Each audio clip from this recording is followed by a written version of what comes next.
Chris Hayes here with Sheila Bair, author of Bull by the Horns, Fighting to Save Main Street from Wall Street and Wall Street from Itself, former chair of the FDIC, Joe Weisenthal from thebusinessinsider.com, MSNBC contributor Joy Reid, also with thegrio.com, and Ro Khanna, author of Entrepreneurial Nation, Why Manufacturing is Still Key to America's Future, formerly with the Obama Commerce Department.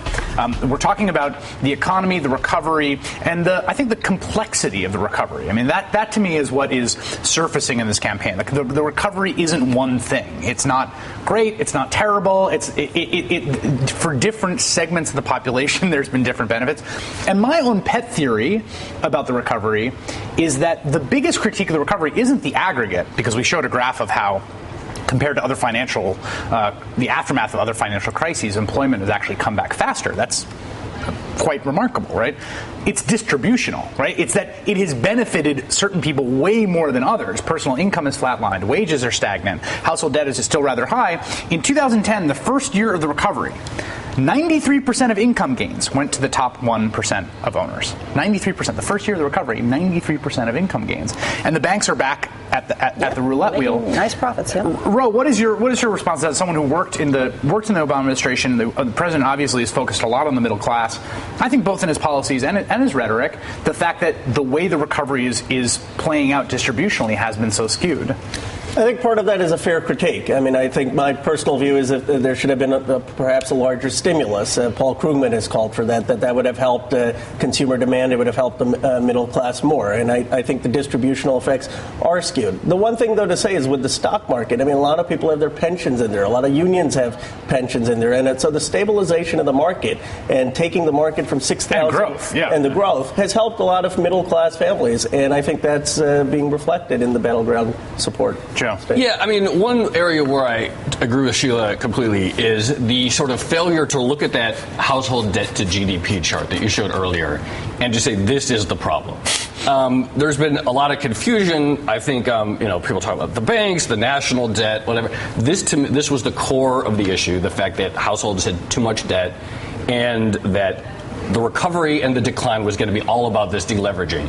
And to the proper response, and they did it to some extent, but to really think about using the government's resources to ameliorate this issue. I want to bring in Democratic Senator Sherrod Brown of Ohio, who's in a competitive race against Ohio Treasurer Josh Mandel to keep his seat. Senator, great to have you this morning, and we've seen a lot of presidential activity in your state. We've also seen the polls move in Democrats' direction, both in your direction and the president's direction. And I want you to weigh in on this. What does the economy look like from the perspective of the Ohio middle-class, working-class voter? Well, I think increasingly better, not great. I think people are still anxious, of course. People still look around. They see more people hired. They see more manufacturing jobs. They don't see enough yet, and that's our challenge. Ohio's unemployment rate in the last 2+ years has gone from over 10.5% to under 7.5%. Much of that is the auto rescue. Much of that, as Joe and others were talking on the show, is the discussion of exports and attention to manufacturing, and SBA raising their loan limits for small manufacturing companies. And we've seen trade enforcement create jobs. There's a new steel mill in Youngstown that wouldn't be there if we hadn't enforced the oil country tubular steel rules. We're seeing more tire jobs in Fenley, more aluminum jobs in Heath and Sydney, more steel jobs in Lorain and Cleveland. So all of that comes together in a way that I think makes people a good bit more optimistic, but still anxious in the state.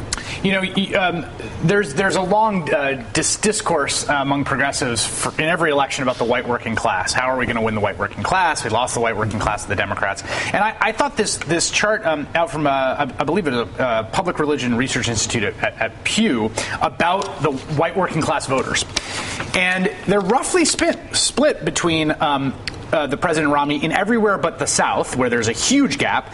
And the one region where white working class voters are supporting the president over Mitt Romney is in the Midwest, is in your region. What's the source of that? Is that the auto rescue? Is it the out of touch plutocratic air of Mitt Romney? What's your understanding about that? Well, it's yes and yes. It's partly higher rates of unionization in these plants, in higher rates of unionization among white working class voters. It's the auto rescue, but it's the part of the auto rescue, especially for non-union workers, that are rarely talked about in national media. I mean, you have insight that most don't have on this, Chris, I think. And it's the supply chain, the Tier 2 and 3 and Tier 4 supply chain auto companies. The UAW members that work at the Jeep plant in Toledo that put together the Wrangler and the Liberty, and the UAW workers in Youngstown that put together the Cruise, one of America's best-selling cars now, that wouldn't be there in all likelihood without the auto rescue. They're already voting for Obama, voting for me, voting for Democrats, because they've had this process of understanding the auto rescue from the first day. The anxiety when they thought their lives were going to, their communities and lives were so threatened, and standard of living and all. But it's the Tier 2 and 3 and 4 suppliers that might make the bolt that goes into the aluminum wheel that goes into in Cleveland and Alcoa that then go into the final assembly. And those workers are likely to be non-union, and those workers are learning increasingly that the auto rescue has mattered to them. And Senator Brown, this is Joy Reid. Do you feel like, because, I do think that Republicans have bifurcated self-interest among white working class voters from sort of the cultural issues that draw them to the Republican Party. Do you think that that's more what's pulling those voters back toward the Democrats more than, let's say, Paul Ryan's issues on Medicare? Because I know in Ohio, that's one of those states where Medicare is really resonating with voters, too. Do you think that the idea of self-interest is sort of coming back for these voters? Well, I guess I don't subscribe to the theory that white working class voters don't understand their self-interest on economic issues. I think we don't talk to them. I mean, they may in some cases vote on other issues and cultural issues. I'm sure that many do. That would account for the 20% of UAW workers that in Toledo or Youngstown that don't vote for Obama or me, I assume. But I think the issue is we as Democrats, by and large, failed to talk to the white working class, particularly white working class non-union voters. We do very well among white working class union voters, but not so well among non-union voters. And that's a complex array of issues there. But we don't talk to them about economic issues enough. That's why the discussion of my currency bill, the biggest nonpartisan jobs bill that passed the Senate in 2011, supported by a number of Republicans, even quote unquote pro-free trade Republicans, to level the playing field on currency. That is very appealing to white working class voters because they've seen a government that's betrayed them over the years, and they want a government that's on their side. They didn't like NAFTA. They didn't like CAFTA. They don't like our trade policy, our tax policy to reward companies to go overseas. They don't like the Cayman Islands parking money. And all those issues appeal to white working class voters who have been dealt a pretty bad deck of cards over the last 25 years. Senator, you've been very outspoken on trade since your days in the House. In fact, you wrote a book on it, and you've been talking about China a lot for a long time. China has now emerged in this election. And obviously, both candidates have tried to seize the mantle of being tough on China. And my question to you is, tough on China is something that every presidential candidate is during the campaign, but there's a real continuity in American policy, trade policy and foreign policy with China, and not necessarily because of that every candidate is lying or they're sellouts, but because it's an incredibly complicated relationship. I want you to tell me what is going to be different about our relationship with China if Barack Obama is elected versus Mitt Romney right after we take this commercial break. We have Senator Sherrod Brown from Ohio. And Senator Brown, I asked you about what your vision is for our policy with China. You sponsored a bill about it, what its odds are going forward, what policy might look like under a Democratic or Republican administration. Well, I think you look back to, sometimes you want to look back to look forward, and you look at the history of the two candidates on China. And Mitt Romney's never shown much interest in enforcing trade rules in China. You've seen the ads and heard the president's discussion of what Romney did at Bain Capital. So I don't have very high hopes for him doing much of anything positive with closing the trade imbalance between the U.S. and China and strengthening our economic relationship that way.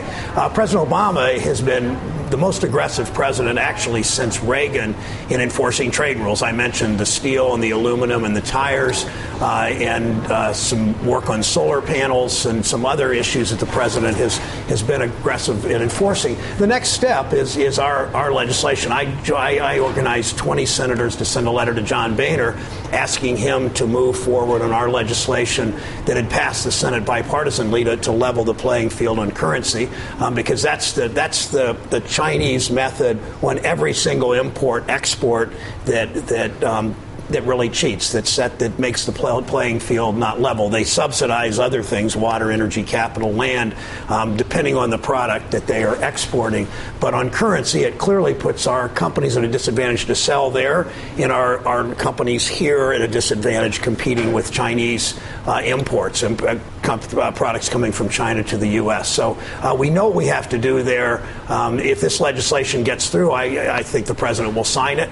I think it helps to change that relationship, and I think it will help American manufacturing. I don't think there's any question about that. Ro, you just wrote a book on manufacturing. You know, when the senator is talking about this sort of enforcing level playing field, there's other critics are going to say this is just demagoguery, this is just protectionism. What is your response to those who say that these kinds of actions are essentially fundamentally protectionist and backwards? Well, there's no doubt, as the senator is right, that we have to have China accountable on a fair trading regime, the currency, the intellectual property enforcement, not subsidizing. But if you read Henry Kissinger on China, he will tell you that what this requires is tough diplomacy, statesmanship, and leadership that's actually going to bring about changes in the regime. And Mitt Romney is no Henry Kissinger. I mean, sloganeering is not going to solve the problem. It requires statesmanship and diplomacy. And so the question is, everyone agrees we don't want China to manipulate its currency. We don't want them subsidizing their industries. How are you going to actually get from point A to point B? And I think this administration has shown the diplomacy required. I want to bring up the currency thing. The Chinese currency hit a 19-year high on Thursday or Friday. Why is it not going fast enough? I mean, they are actually strengthening the currency. Why do we think that it's that they're not doing it at a fast enough pace, or that they could be doing it at such a faster pace that would make a huge difference? Yeah, Sarah Brown, are you winning? Yeah. I'm sorry, you want me to answer that? I mean, just when you're talking fundamentally, I hear this comment about protectionism, and I hear this comment about trade war. And in many ways, we are in a trade war, and only one side's fighting. I mean, the president just did a filing with the World Trade Organization on auto parts. 10 years ago, we had a $1 billion trade deficit with China, bilateral. Today, it's $10 billion, and that's not based on Chinese efficiency and productivity. It's based on a whole lot of subsidies and in other ways, which the Obama administration has figured out. But the reason it won't be a trade war is that the fears that sort of the outsourcers always try to stoke in the American public and among the media, and certainly in Congress, is that we are such a huge market for China. Something like more than 1/4 of Chinese exports come to the United States. If you have a customer that's unhappy with you, and that customer buys 20 or 30 or 40% of your products, you're not just going to turn your back. You're going to work with them. And the Chinese work with us when we actually stand up to them on these issues. President Clinton did it with intellectual property from time to time, and the Chinese would respond. There would be histrionics. They'd scream and yell, and then they'd change their behavior a little bit. The same with these issues when we've enforced trade rules. And I mean, I want a good trading relationship with China. I just think it's too one-sided, and I think Americans, that when the Congress, when the International Trade Commission, when the Department of Commerce, when the White House, when the Congress stands up, when we all stand up, it makes a huge difference, and the relationship will settle in a way a bit more advantageous to the United States of America, and especially to our manufacturing companies, the smaller ones especially, and the workers in this country. That's in some ways what you're saying, Joe. I mean, it sounds like whatever's happening, it's working in terms of the appreciation of the Chinese currency. Quickly, Ro. But I don't think it's let China appreciate the currency to the extent they want. It's having them have a exchange rate that's to the market. And let's not forget, this is hurting people in China. It's hurting the consumers there at the expense of elite exporters. So if you care about human rights, if you care about being progressive, you ought to care about the Chinese currency being I guess a real quick point, market. like the Brazilian finance minister this week attacked our Federal Reserve for decreasing the value of the dollar, and he has this term currency wars, which is everyone's really glommed onto. I guess it doesn't, with China increasing the value of its currency, it doesn't strike me that they're doing anything particularly unusual anymore, where every country is involved in trying to manipulate currencies to some extent to try and gain there's no favorable moral trade terms. equivalence, And I don't think. Well, partly the problem is also that we're looking towards the future. Everyone points to Germany, everyone points to export economies, where everyone wants to be an exporter, but of course, not everyone can be a net exporter, right? I mean, that's the problem, is that the way out of, people are seeing the way out of the recession to be a net exporter, and not everyone can be a net exporter. I want to thank Democratic Senator Sherrod Brown for joining us from Ohio this morning. Chris. Really appreciate it, Senator. Chairwoman Sheila Bair, now the author of Bull by the Horns, Fighting to Save Main Street from Wall Street and Wall Street from Itself. MSNBC contributor Joy Reid, also with thegrio.com. And Ro Khanna, formerly with the Obama Commerce Department, now the author of Entrepreneurial Nation, Why Manufacturing is Still Key to America's Future. Thank you all for joining us at the table here. The NFL gives America a clear example of why unions matter. Up next.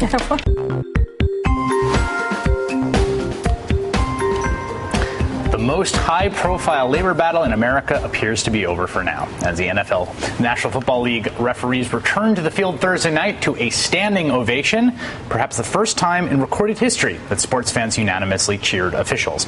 A tentative deal was reached late Wednesday that allowed unionized refs to return to work, but it was absence that had made the fans' hearts grow fonder.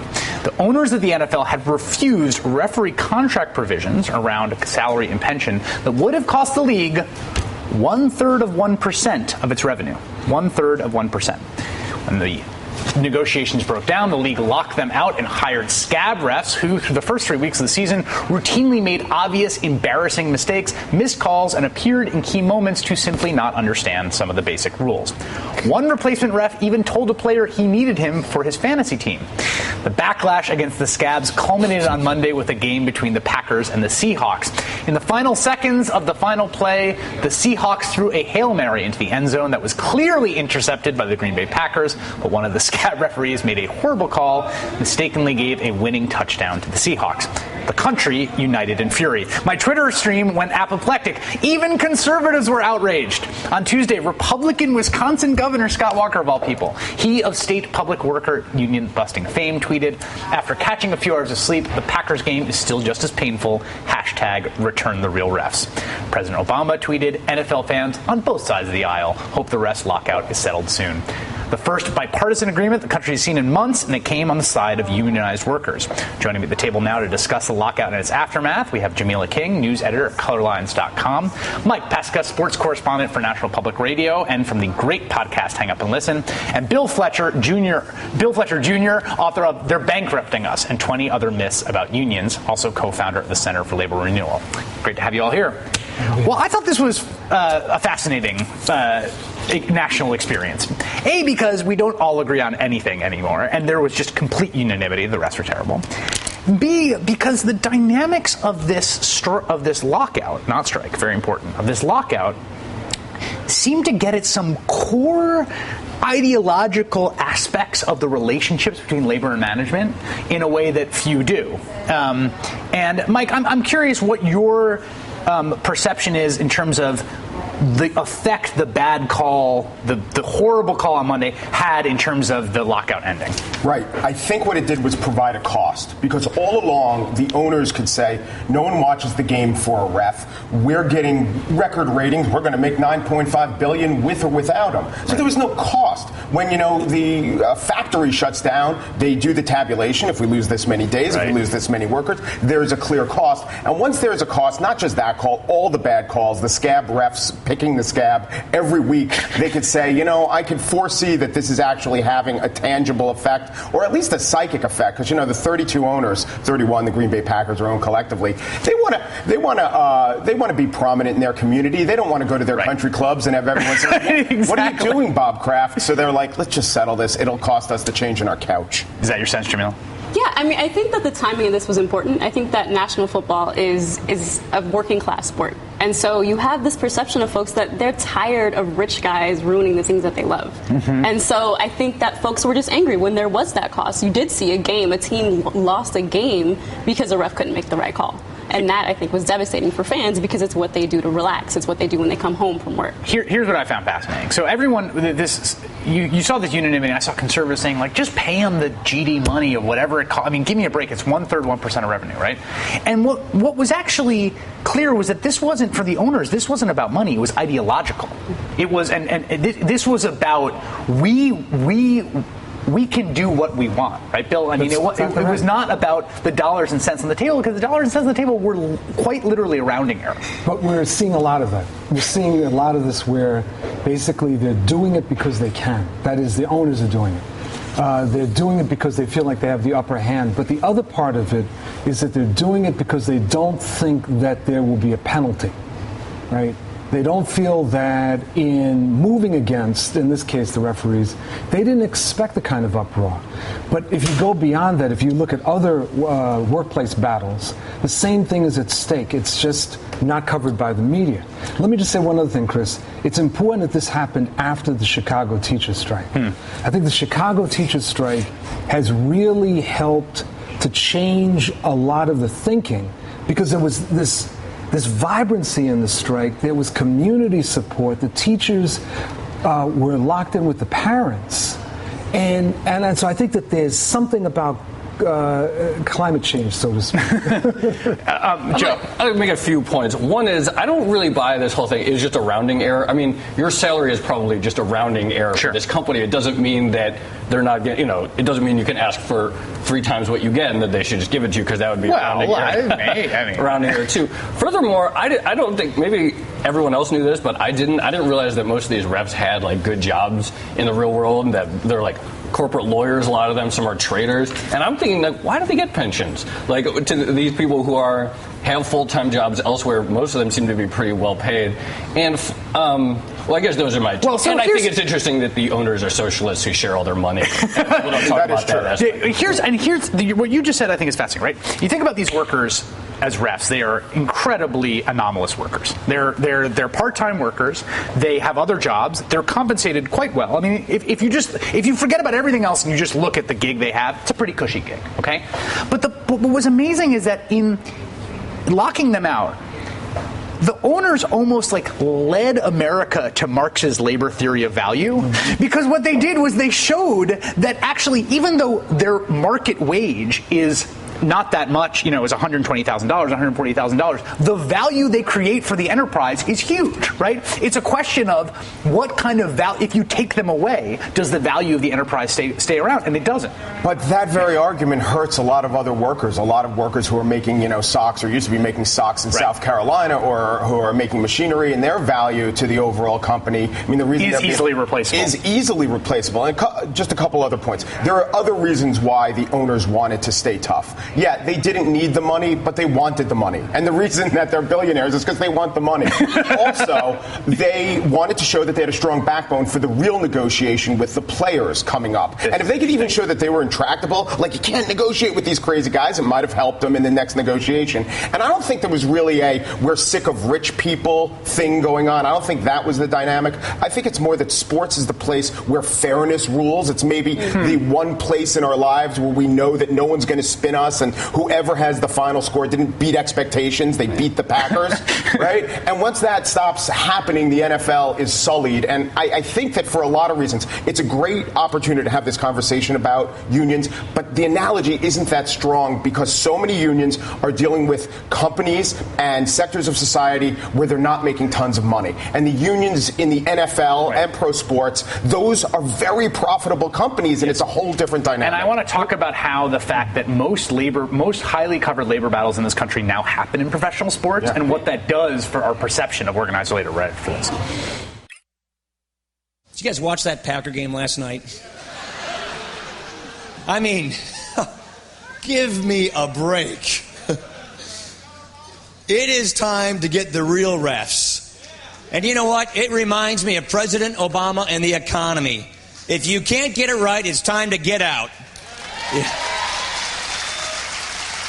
I half think that these refs work part-time for the Obama administration in the budget office. They see the national debt clock staring them in the face. They see a debt crisis, and they just ignore and pretend it didn't even happen. They're trying to pick the winners and losers, and they don't even do that very well. A somewhat lame attempt by Vice President Paul Ryan to compare the president to the replacement refs. But we're talking about the lockout and the NFL referees. And I asked the question before break: what does it do to American perception of labor? The fact that so many of the most prominent labor battles in the country, the ones that get the most coverage, we're going to have an NHL lockout coming soon. There was an NFL lockout last year. Are in the realm of sports. Right. Well, I mean, I think there's this underlying sense that no matter how much Americans love football, it's an endangered commodity. I think that it's a really brutal sport, and that's been coming to light more and more in the recent years. That's really true, yeah. And so, when I was a kid, I remember watching a Detroit Lions game and seeing a player get paralyzed on the field. And so now, every time I watch a kickoff, I'm dreading seeing the same thing happen. I'm like holding my breath. And so there's that, but then you also have the fact that sports are this amazing way to just meet people, right? You can go to any American city if you're a sports fan and make enemies or frenemies or friends. Right. And you can actually across partisan divides, across class divides. Exactly. I mean, that is the amazing thing about sports. And that was the amazing thing about the unanimity on the refs. Right. The thing you're saying about the dangers of football, this is something we've been wanting to talk about on the show, and we're going to do our own discussion on it, I think, probably after the election about traumatic brain injury. But because football is so dangerous, I mean, it's a very unsafe workplace, the NFL football environment. And if anyone needs a union, it's people operating in an incredibly dangerous environment, an environment that we're learning more and more every day. And I think that's why in the last NFL player lockout, there was a lot of sympathy for the players. Yep. Usually these things break down, millionaires versus billionaires, who cares? But people were saying in a way they never had before, these guys really are putting their heads on the line. And I think even beyond, public perceptions of unions and what we think of unions, I think it's maybe a little like the old line about Congress, where Congress is really unpopular, but you like your congressman. Mm-hmm. I think we've seen a lot of examples where unions don't poll well, especially as fewer and fewer people are in unions. But when a strike happens really to the people they work with, like in Chicago, those teachers, public opinion polls were on their side. In California, when the grocery workers struck, people didn't want to pay a lot for groceries, but there was sympathy on their side. Here, the transit union strike, which was a massive pain for every New Yorker. I mean, that's how everyone gets around. And I thought there would be huge public sentiment. This is years back. This is 2006, I want to say, the transit workers strike. There was public support. It's the same as the Chicago Teachers Union. But this is actually why I want to take issue with something that you raised earlier, Joe. See, I think that what you were laying out, it's a slippery slope. If you start talking about, why do these workers need a pension? Why are they being paid this much? They're doing well. We've been down that road before, and it always ends up justifying pushing people further and further down to accept and to accommodate themselves to less and less. What the refs were saying is basically about fairness. And I'm not very excited about what the ultimate settlement was. Yeah, we should point out it's very unclear who won this. I mean, there were three issues on the table. There was a salary increase, which they got. Mm-hmm. There was converting a pension from a defined contribution pension, a defined benefit pension to a defined contribution 401k, which they delayed the implementation of by 5 years. And then there was this really interesting question about having this kind of reserve group of full-time refs who can be used to swap in for refs they feel aren't performing at a high enough level. And that fight was somewhat similar to the Chicago Teachers Union strike about how management was going to evaluate quality. And that is still going to be implemented. There was a lot of talk about this. You saw these corrections being appended to a lot of articles saying, sorry, we said it was a strike, but it's not a strike, it's a lockout. Right. What is a lockout, Bill Fletcher, just so folks understand? A lockout is when the employer won't let people go to work. And it's as simple as that, where the employer says, you're not coming in because we have not reached an agreement, and we're going to pressure you until you scream. And so a strike is when the workers make the determination that the negotiations have broken down and that they need to put pressure on the employer. This was a lockout. And we're seeing increased lockouts as employers feel that they have more power and they feel that they can actually isolate the workers in order to completely weaken them. We just have some data on that. This is really interesting. So as a percentage of work stoppages, we've seen an increase in lockouts between 2007 and 2011.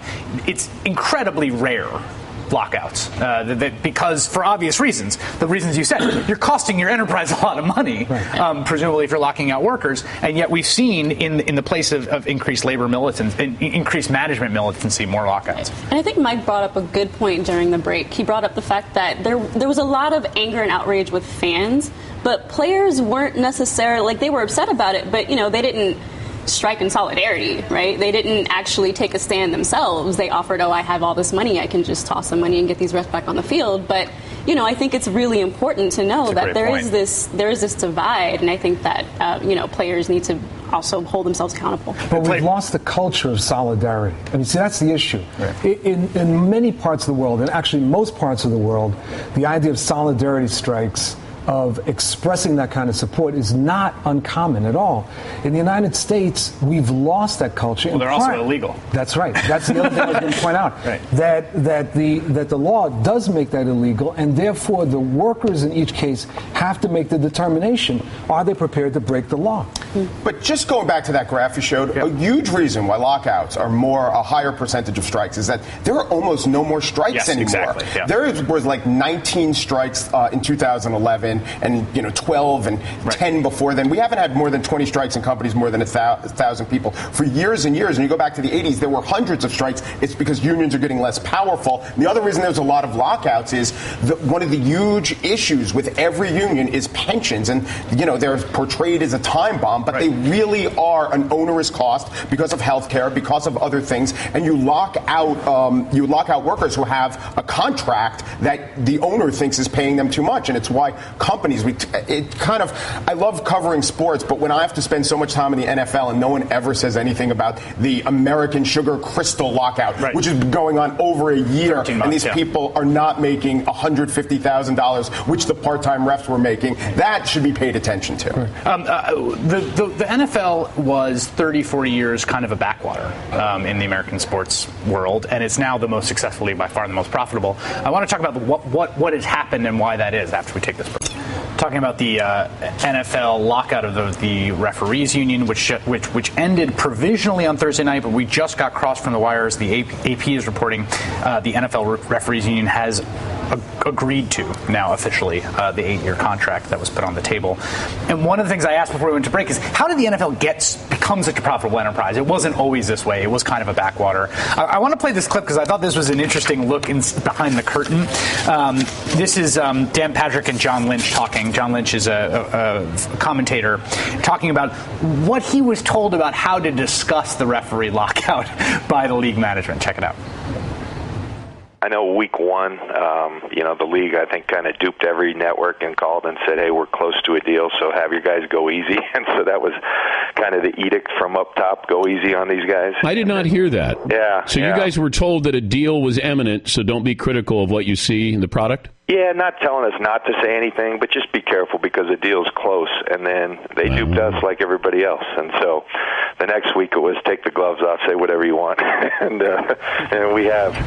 That was one of the fascinating aspects of this, is that here you have all these commentators who all have very lucrative contracts with the NFL who are just completely unbridled in their criticism. The NFL cares a lot about its brand. I think one of the things that was so weird to people is they've managed the brand so effectively, they've created such an enterprise, they didn't seem to worry about that brand being tarnished. Yeah, and that was one of the remarkable things after the catch on Monday night. There were bad calls all through the 3 weeks, but then the lid was off, and you saw the ESPN commentators just going to town. Almost crying, actually. Right. Steve Young had this cri de coeur, I can't believe what they're doing to the Shield. They are image conscious, and one of the reasons is a guy who just died last week, Steve Sable, started NFL Films. And the way they always branded the NFL, this mix of mythology and pathos, and he did such a good job convincing us with his camera technology and storytelling. He did such a good job elevating the NFL to this place beyond just sport. And the other huge reason why the NFL is so popular is an accident. It's because it's so brutal, and you can't play it more than once a week. And as everyone who knows economics knows, scarcity correlates to demand. Right. So all these other leagues schedule all these games. The NFL, one game a week, it's a special thing. You talk about it, and I think that really helps the NFL. But I think also football is broadcast gold, right? Like over the past 20 years, it's become a production in of itself. And so it's arguably better and funner to watch a football game on TV than it is to go to one in person. And I think absolutely. That's huge. Yes, that's absolutely the case. And it's funny how the league is trying to deal with this scarcity issue while also making more money, because now I find it's like, well, there's the early game on Sunday, there's a late game on Sunday, there's Sunday night, then there's Monday night, now there's Thursday night. Like, before you know it, there's going to be like 7 nights a week you're going to have a football game. The season started with a Wednesday night game, which is the first time in like 80 years the NFL has played on a Wednesday. So what do we know now we didn't know last week? My answer is after this.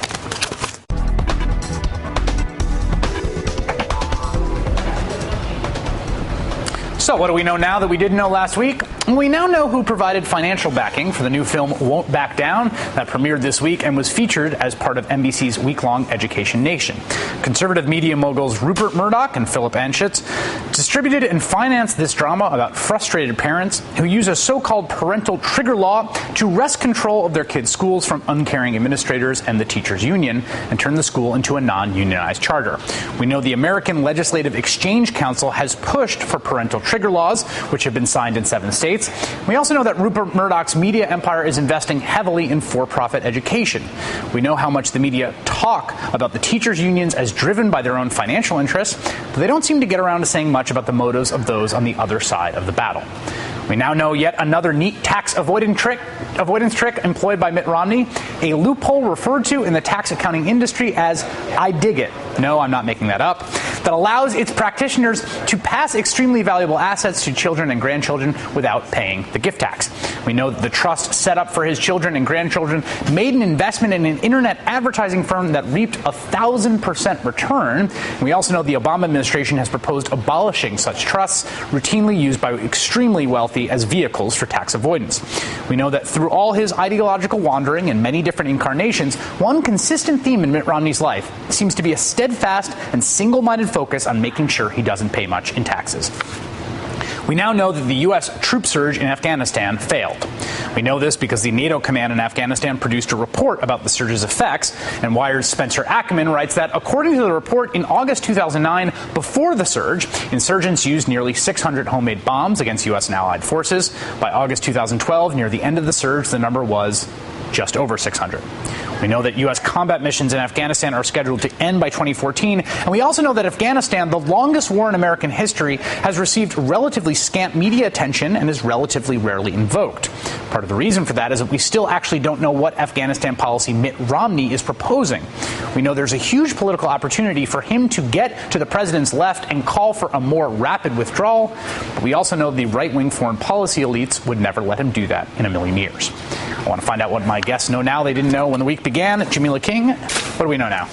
We know that not everyone in Brooklyn is excited about the Barclays Center, which is the new home for the Brooklyn Nets. There were protests last night when the stadium opened, and folks are really upset that the developers hadn't kept their promises to communities, most of them of color, about affordable housing and about job promises. And so that's something that we need to keep an eye on. Barclays Center is the new stadium for the Nets. It's actually not far from my house in Brooklyn. It was the subject of a huge drawn-out battle and controversy, and the way that it ended up getting built was a set of promises that were made. We're going to do the development, but there'll be a certain amount of affordable housing. There'll be a certain amount of good living wage jobs. So far, just the initial promises don't look like they're being met. Right. There was also a lot of backdoor deals. There was eminent domain. There was. It's really a crazy story in and of itself. Joe Wiesen. A chart that you showed earlier showed the trajectory of U.S. employment compared to other financial crises versus Japan, versus Sweden, versus Spain, and it showed that the U.S. has actually had one of the best recoveries of any post-banking crisis. And the really interesting thing about the chart is that the very best performing country was Japan, whose bailout process everyone mocked as holding up zombie banks. And the worst performing country was Sweden, which everyone praised for forcing banks to take haircuts and getting tough. So now we know that the bailouts were completely fantastic. We should do them over and over again without apology. And the Tim Geithner and the Obama administration and Bush are completely vindicated. I don't know if we know that, but we know that Joe Weisenthal believes that. Mike Pesca. We now know that there is no expression of public sentiment that the good people of Boston will not tag with a Yankees suck chant. Yes, I'm so glad you bring this up. The supporters of Elizabeth Warren were being heckled with a tomahawk chop by supporters of Scott Brown because Elizabeth Warren claimed Cherokee heritage. The tomahawk chop, perhaps, Right. not the most ethnically sensitive thing to do. And so to counter this tomahawk chop, Yankees suck was chanted. Now, can you imagine if all Bostonians making public statements always had to tag it with that? Ich bin ein Berliner, Yankees suck. Or Adams' defense of the people who were shot in the Boston Massacre. And finally, gentlemen, Yankees suck. And by the way, the Yankees do not suck. The Yankees will be making the playoffs. Do you know what team is almost 20 games under 500? Who is 20 games That under? would be the Boston Red Sox, and Elizabeth Warren should not be mentioning those facts if she wants to get elected in Boston. Bill Fletcher. The extent to which the countries of the world will allow Israeli Prime Minister Netanyahu to distract everyone's attention from the worsening conditions of the Palestinians and instead focus on whether he's going to pull the trigger and launch a catastrophic strike against Iran. You're referring, of course, to the Bibi Netanyahu's speech before the United Nations General Assembly this week, in which he held up a much mocked cartoon bomb and talked about Iran. But the deeper issue, which I absolutely agree on, is that the focus on Iran has conveniently, I think from the perspective of the Netanyahu administration, meant that international focus, particularly in the West and the U.S., is not on the occupied territories. And I'll say one more thing. We don't pay attention to the West and the occupied territories unless there is violence. That's right. And what we are doing is producing extremely perverse incentives. Because if we don't pay attention when people are acting non-violently, we are incentivizing violence. And I think that's really one of the awful truths about media attention in the region. My thanks to Jamila King of colorlines.com, Joe Weisenthal of businessinsider.com, Mike Pesca from NPR, and the fantastic podcast Hang Up and Listen, which you should definitely listen to. I listen to it. And Bill Fletcher, author of They're Bankrupting Us, 20 Other Myths About Unions. Thanks for getting up. Thank you for joining us today for Up. Join us tomorrow, Sunday morning at 8, when I'll have Jeffrey Toobin, author of The Oath, on what this election means to the Supreme Court, Mona El-Tahawy on her arrest for spray painting over an anti-Islam poster. Coming up next is Melissa Harris-Perry on today's MHP. Melissa's recurring segment, This Week in Voter Suppression, looks at the incredible changing rules in Pennsylvania's voter ID laws. Implementation of the law has already changed not once, not twice, not 3 or 4 times, but 5 times. How is anyone expected to keep up? That's Melissa Harris-Perry coming up next. We'll see you right here tomorrow at 8. Thank you for getting up.